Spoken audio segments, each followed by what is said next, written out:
Τα μέρη που ζούμε είναι άσχημα. Η πόλη είναι άσχημη. Άσχημη πόλη, κουρασμένες ψυχές. Λιβάδι, οι πολυκατοικίες με μελίσια. Μέσα στα μελίσια οι μέλισσες κάνουν το αίμα μέλι για τη βασίλισσα. Εκείνη το τρώει και παχαίνει και φουσκώνει και πεθαίνει. Μέσα από το λίπος βγαίνουν τα παιδιά της που αφού τη φάνε δεν τη χορταίνουν και μασάνε και καταπίνουν μέλι από αίμα που το κάνουν λίπος από μίσος και πεθαίνουν πνιγμένα από τον ίδιο τους το λαιμό. Και πεθαίνουν. Από ούτε μία στάλα μέλι. Παχιάει πολύ και μεγάλη. Ξεζουμίζει τα παιδιά της. Σκέφτεται αριθμούς, κάνει υπολογισμούς, δεν φαντάζεται, δεν ζηλεύει. Είναι περήφανη, δυνατή, ανίκητη.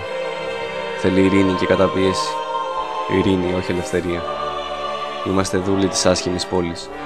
Κάθε μέρα προστάζει, εμείς υπακούμε, τα πουλιά υπακούνε και οι θάλασσες και τα δέντρα.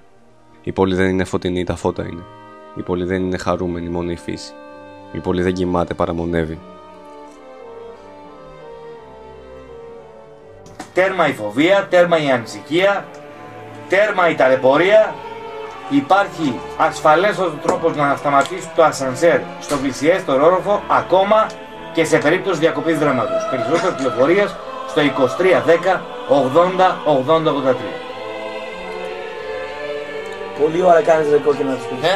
Πολλή ώρα τους λες στους χωρί μου. Πολλή ώρα. 1:04. Στα αρχίδια μου ρε κόκκινε. Πες τελείωσε. Πολλά λες ρε πες.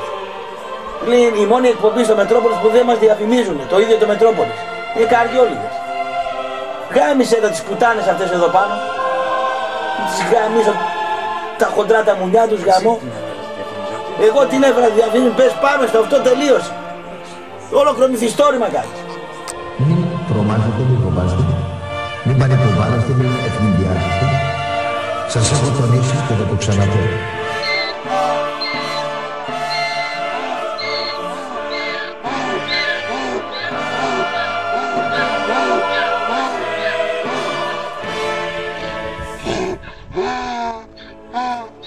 Ah!